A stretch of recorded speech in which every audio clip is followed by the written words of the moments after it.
क्या हाल है दोस्तों। देखिए, आज की जो मेरी वीडियो है उसका मेन फोकस इस बात पे रहेगा कि कई बार जैसे कि कम पोस्ट निकलती हैं, कम वैकेंसीज़ होती हैं किसी भी फॉर्म में, तो हम उसे फिल नहीं करते। हम ये सोचते हैं कि हमारे ही क्यों हो जाएगा सिलेक्शन, इतने सारे बच्चे फॉर्म फिल कर रहे हैं, एग्ज़ाम दे रहे हैं, तो हमारा क्यों होगा सिलेक्शन। तो मतलब ये जो मैंने फॉर्म फिल किया था DSSB का जूनियर असिस्टेंट का, इसमें बहुत कम वैकेंसीज़ थी, लगभग 79 वैकेंसीज़ थी और जनरल की थी मात्र 47। और एग्ज़ाम भी बहुत बच्चों ने दिया था क्योंकि दिल्ली में ही होना था एग्ज़ाम।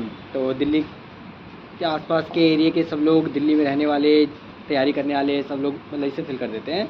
DSSB फॉर्म बहुत लोग फिल करते हैं। तो काफ़ी बच्चों ने एग्ज़ाम भी दिया था, फॉर्म भी काफ़ी फिल किए गए थे। मेरा इसमें सिलेक्शन हुआ था 0.21 मार्क्स से। मैं आपको पूरी अपनी स्ट्रैटेजी बताऊंगा क्योंकि मैंने ऐसा नहीं कि इसी एग्ज़ाम की मैं तैयारी कर रहा हूँ या DSSB की तैयारी कर रहा था, मैंने उसकी तैयारी करने के बाद ये एग्ज़ाम दिया। नहीं, मैं तो SSC, CHSL, CGL इनकी तैयारी मेरी चल रही थी और बीच में ये एग्ज़ाम आ गया, इसको फिल कर दिया था मैंने। जब एग्ज़ाम हुआ तो मैं इसे देने चला गया। थोड़ी सी बस मैंने एग्ज़ाम के टाइम पे हल्की सी अपनी मतलब थोड़ा सा अलग तरीके से किया था, वही मैं आपको इस बात मतलब वीडियो में बताऊँगा। एक तो ये कि मैंने क्या लास्ट टाइम पे स्ट्रेटजी लगाई जिससे कि एग्ज़ाम भी क्लियर हुआ, और दूसरा कि अगर कम वैकेंसी हैं आपको तब भी ये फॉर्म फिल करनी चाहिए, और होता है, मेरा हुआ है तो आप लोग का भी हो सकता है। चलिए तो शुरू करते हैं। देखिए, ये बात है 19 जुलाई 2018 की। तब DSSB ने वैकेंसी निकाली थी, तब इकट्ठी LDC की जूनियर असिस्टेंट की कई वैकेंसीज निकाली थी। तो उनमें जो इस वाली पोस्ट की वैकेंसीज थी वो जनरल की तो थी 47, OBC की 19, SC की 13, टोटल मिला के 79 वैकेंसीज थी। ठीक है।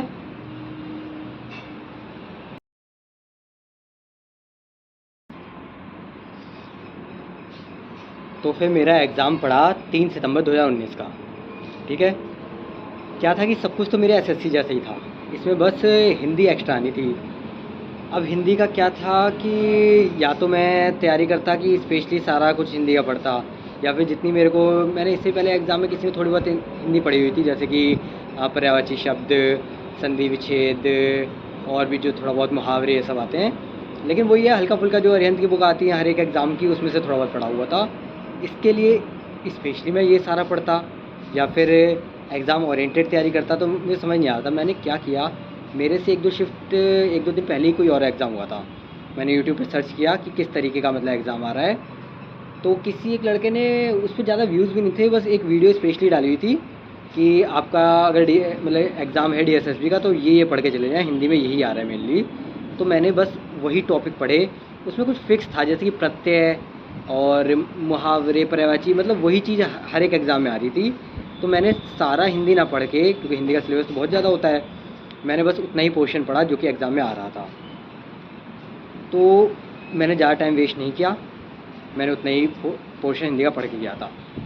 अब एक और चीज़ सुन लो, थोड़ा सा इसका ना DSSB का सीन भी थोड़ा अलग रहता है कि जब आप एग्ज़ाम सेंटर पहुँचते हो ना, तो वहाँ पे लोगों को कहते हैं कि हाफ़ पहन के आना है, हाफ़ शर्ट, और जैसे कोई गलती से पहन के आ गया फुल तो उसकी शर्ट उतरवा देते हैं। लड़कियों को फुल बाजू की जैसे पहन के आ रही हैं सूट, तो उनकी वहाँ पे काट देते हैं जो कपड़े के मतलब बाहें होती हैं, और कुछ पहना हुआ है आपने कलावा या कुछ भी नहीं पहनने की जाने देते, सब कुछ आपको उतरवा लेते हैं। कान में कुछ पहना है या नोज़ पिन है, कुछ भी, एवरीथिंग।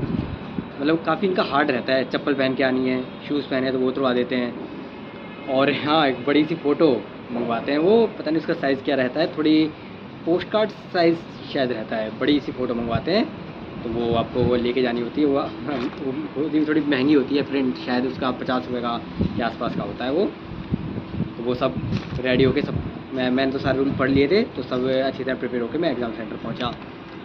वैकेंसी मतलब वहाँ पे लोग बातें कर रहे थे कि इस एग्ज़ाम में हमारा हो थोड़ा ना जाएगा सिलेक्शन, क्योंकि कई लोगों से मतलब मैंने बात करी तो कह रहे हम तो बस देने आ गए हैं, कोई उम्मीद तो है नहीं। उम्मीद मेरे को भी नहीं थी, लेकिन एक कॉन्फिडेंस सा था कि भाई एग्ज़ाम की तैयारी करी है, CGL की तैयारी चल रही है, CHSL की तैयारी चल रही है, तो क्यों नहीं होगा। मतलब अपनी तरफ से हम पूरा एफर्ट मारेंगे, कम वैकेंसी है तो हमारे लिए ही है, चाहे थोड़ी ही है।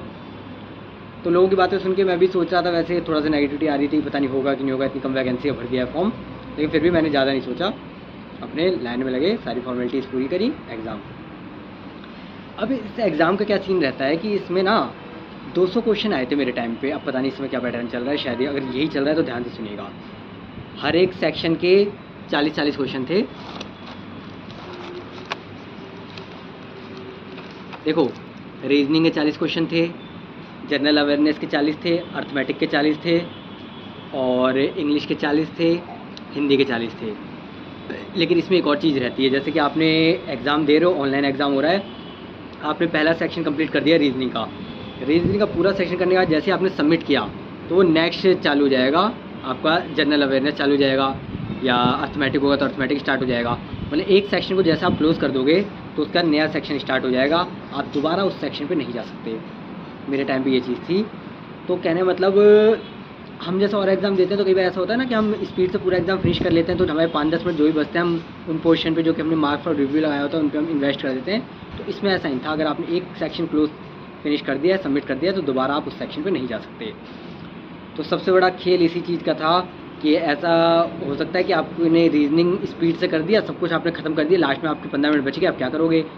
तो घर से मैं पूरी स्ट्रैटेजी अपनी पहले से बना के गया था कि किस सेक्शन में मुझे कितना टाइम देना है, मेरे को रीजनिंग में कितना टाइम देना है, मेरे को मैथ में कितना टाइम देना है, जीएस में कितना टाइम देना है, और उतना ही टाइम दे के मेरे को सबमिट कर देना है। तो इसमें क्या हुआ था, मुझे याद है कि जब मैं मैथ का सेक्शन दे रहा था ना, मैंने पूरा कंप्लीट किया। करीब 2 या 3 क्वेश्चन ऐसे थे जो मुझे लग रहा था मैं कर सकता हूँ, लेकिन मैंने लालच नहीं किया। मुझे पता था अगर मैं इनमें लग पड़ा तो मेरा हिंदी का क्वेश्चन या कोई क्वेश्चन छूट जाएगा, क्योंकि मेरा टाइम फिक्स था हर एक सेक्शन में कितना टाइम देना है। और कईयों का मैं यूट्यूब पे सुन भी रहा था कि उनका छूट जा रहा है, हिंदी का क्वेश्चन कईयों का छूट जा रहा था, 40 में से 20 क्वेश्चन के 20 छूट गए, और जबकि हिंदी इतना हार्ड नहीं आ रहा था, लेकिन इस चक्कर में टाइम मैनेजमेंट के कारण उनका छूट जा रहा था। तो मैं इस चीज़ को अपने पहले से लेके गया था कि इतने टाइम के अंदर मेरे को सबमिट कर देना, चाहे मेरे को आते हुए क्वेश्चन ही क्यों ना छोड़ने पड़े। तो मैंने आते हुए 3 क्वेश्चन अपने मैथ के छोड़ दिए और मैंने सेक्शन सबमिट कर दिया, क्योंकि मेरे को टाइम बचाना था, 5-10 मिनट हिंदी के लिए भी रखने थे लास्ट के लिए। तो इस तरीके से मैंने किया था। सबसे लास्ट में शायद हिंदी आया था।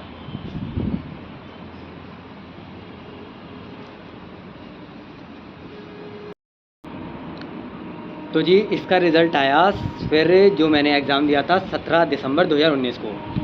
कट ऑफ लगी 137.22, 137.22, और मैंने जब चेक किया तो उसमें था कि you are provisionally qualified for Tier 1 exam. तो मेरे को नेक्स्ट एग्ज़ाम देना था। नेक्स्ट क्या था, टाइपिंग। टाइपिंग का भी एक अजीब सीन था कि एग्ज़ाम निकला था 17 दिसंबर का, और 22 दिसंबर की इन्होंने 4 दिन के अंदर ही इन्होंने टाइपिंग दे दी थी। बिल्कुल भी टाइम नहीं दिया प्रिपरेशन के लिए। अब मेरे को, क्योंकि मैं तो पहले से प्रिपरेशन कर रहा हूँ, तो मेरे को तो टाइपिंग आती थी, मैंने तो अपना मतलब सब फिट था, कोई दिक्कत नहीं। लेकिन जब मैं सेंटर पहुँचा ना, तो मेरे को बहुत से ऐसे बच्चे मिले, वो कह रहे भैया हमें तो आती नहीं है, हमें तो टाइपिंग ही नहीं आती। उनसे मतलब बात करी, भाई क्या आपको कैसी स्पीड है, तो लोग कह रहे कि भाई हम तो ऐसे ही आ गए हैं, टाइम तो दिया नहीं इन लोगों ने कुछ, और बस जैसा होगा कर देंगे। कोई कह रहा है मेरी स्पीड 20 आ रही है, कोई कह रहा है 25 आ रही है, किसी ने बताया कि हाँ 35 आ जाती है, लेकिन ये लोग तो 35 ही मांग रहे हैं, क्योंकि 35 करनी थी। तो ऐसा था। अब जब मैंने ये एग्ज़ाम दे दिया था, टाइपिंग दे के आ गया, मेरी अच्छे से टाइपिंग हो गई, कीबोर्ड अच्छे थे, बढ़िया थे। सेंटर दिल्ली में पड़ा था उस समय। दिल्ली में मुझे याद है शायद कुछ प्रोटेस्ट चल रहा था, तो थोड़ा सा ये था कि मेरे एरिया के आसपास ही था। तो चलो मैं जो भी था मैं दे के आ गया वो फाइनली। फिर मेरा फाइनल रिज़ल्ट आया। देखो 22 दिसंबर 2019 का मेरा टाइपिंग था, उसके 1 साल बाद करीब लगभग 19 नवंबर 2020 को मेरा फाइनल रिज़ल्ट आया। फाइनल रिज़ल्ट में क्या था कि कट ऑफ लगी थी 152.24 पे, 152.24, और मेरे मार्क्स कितने थे, बस 2.21 ज़्यादा, कितने 152.45। उसमें नॉर्मलाइजेशन भी हुआ था, 2-3 दिन शिफ्ट थी, तो उसके हिसाब से मेरे कुछ बड़े थे। तो मेरे मार्क्स थे 152.45 और कट ऑफ लगी थी 152.24, मतलब 0.21 से मेरा सिलेक्शन हुआ था इस एग्ज़ाम में। मैंने कुछ खास नहीं पढ़ा था, बस एग्ज़ाम ओरिएंटेड तैयारी करी, हिंदी को देखा क्या क्या आ रहा है, और वो मैं देख आ गया था। तो जब रिज़ल्ट आया तो उन्होंने एक नोटिफिकेशन डाली थी अपनी वेबसाइट पे, उसमें मैंने चेक किया। मतलब क्या था कि भाई मैंने बहुत एग्ज़ाम दे दिए थे, मैंने 32-33 एग्ज़ाम दे चुका था, किसी में सिलेक्शन ही नहीं हो रहा था।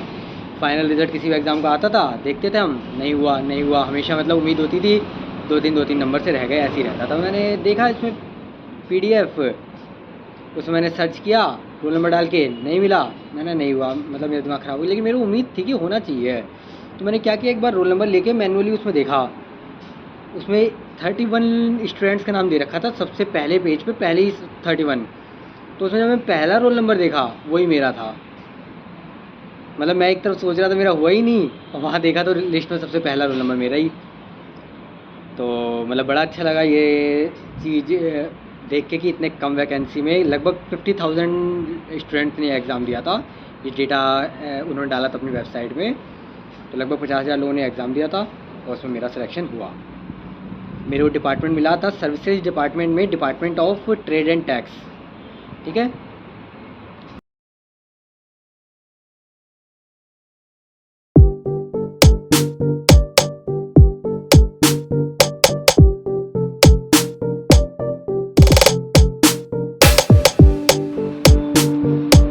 तो फिर 30 सितंबर 2021 को मेरा अपॉइंटमेंट लेटर आया, मेल पे आया, और उन्होंने उस मेल पे लिखा हुआ था कि आप इसकी एक फिजिकल कॉपी आपके घर पे भी सेंड कर दी गई है। तो उन्होंने एक एड्रेस दिया था, वही जो अभी मैंने बताया, department of trade and tax, IP state, और रूम नंबर 315। बहुत बड़ी बिल्डिंग थी। वहाँ पहुँचा, मैं आपको अपनी फ़ोटोज़ मैंने वहाँ पे कुछ क्लिक करी थी, वो ऑफिस कैसा है तो वो मैं अभी इसके साथ ऐड कर दूँगा।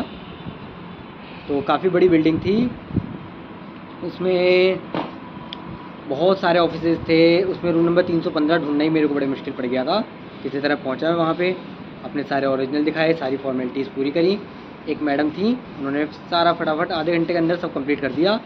और उसके बाद उन्होंने मेरे से पूछा कि आपको मेडिकल वेरीफाई करवाना है, जो मेडिकल अपना, वो किस हॉस्पिटल से। मुझे ये चीज़ पता ही नहीं थी, मैं पहले से देख के आता कौन सा आसपास पड़ रहा है। तो उसमें उन्होंने 3-4 नाम लिए, पता नहीं कौन कौन से लिए थे। GTB बोला था शायद, लोकनायक बोला था। तो मैंने कहा ठीक है LNGP, तो लोकनायक हॉस्पिटल में उन्होंने अपने ऑफिस की तरफ से एक लेटर सेंड कर दिया मेरे मेडिकल के लिए, मेडिकल होने के लिए। तो बाद में फिर इनकी तरफ से एक लेटर आया कि आपका इस दिन मेडिकल है, आप वहाँ पहुँचे। फिर LNGP से, लोकनायक हॉस्पिटल से लेटर आया कि आपका मेडिकल है, आप करवाइए।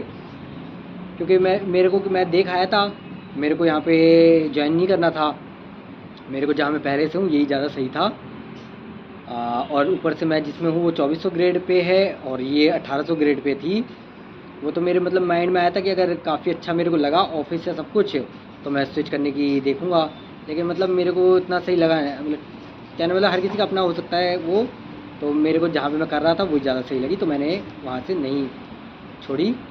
और ये है कि इस प्रोसेस तक मैं इसलिए पहुंचा, इस प्रोसेस तक, क्योंकि इसमें एक वेटिंग लिस्ट लगती है। जैसे अगर मैंने ज्वाइन नहीं किया तो दूसरे कैंडिडेट को बुला लेंगे, काफ़ी बच्चों को वेटिंग पे रखते हैं। तो मेरे मेडिकल तक या डॉक्यूमेंट वेरिफिकेशन पहुंचने का कोई नुकसान नहीं था, उन्होंने बाद में किसी और को बुला लिया होगा। और उसके बाद भी वो काफ़ी समय तक मेरे को फ़ोन करते रहे, कई लेटर आए मेरे पास कि आप आइए ज्वाइन कर लीजिए। तो मैंने उन्हें कुछ ना कुछ किया, अभी नहीं बाद में, या फिर मैंने कहा कि मैं ज्वाइन नहीं करूँगा, मैं ऐसे सर्विस में हूँ। तो उन्होंने कहा कि आप अपनी तरफ से एक लेटर भेज दीजिए। मैंने उसे हल्के में लिया, मैंने भेजा नहीं। फिर उनके लेटर आते रहे, करीब 6 महीने तक उनके लेटर आते रहे कि आइए और ज्वाइन कीजिए। फिर मैंने बात करी वहाँ पे फ़ोन करके, तो उन्होंने कहा जब तक आप अपनी तरफ से एक लेटर लिख के नहीं भेजोगे कि मैं यहाँ ज्वाइन नहीं करना है मेरे को, तब तक हम भेजते रहेंगे काफ़ी समय तक। फिर मैंने अपनी तरफ से एक लेटर लिखा कि मैं यहाँ पर ज्वाइन नहीं करना चाहता, आप मेरे मतलब कैंडिडेट से कैंसिल कर दीजिए। तब उन्होंने मेरे को लेटर भेजना बंद किया। तो कहने मतलब यही है कि आप बिल्कुल भी ऐसा मत सोचिए कि अगर किसी फॉर्म में कोई निकला है फॉर्म और उसमें कम वैकेंसी है तो मेरा सिलेक्शन नहीं होगा, ऐसा कुछ नहीं है। आप अपने पूरे मन से तैयारी कीजिए, एग्ज़ाम दे के आइए। कोई भरोसा नहीं है कि आपका कौन सा एग्ज़ाम क्लियर हो जाए, तो कम वैकेंसी वाले फॉर्म भर दिया करिए। मेरा मतलब आपके लिए एक ये राय है।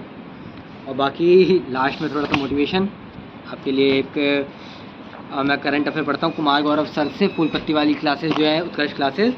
तो वो कभी कभी अपनी अच्छे शायरी से बोलते हैं।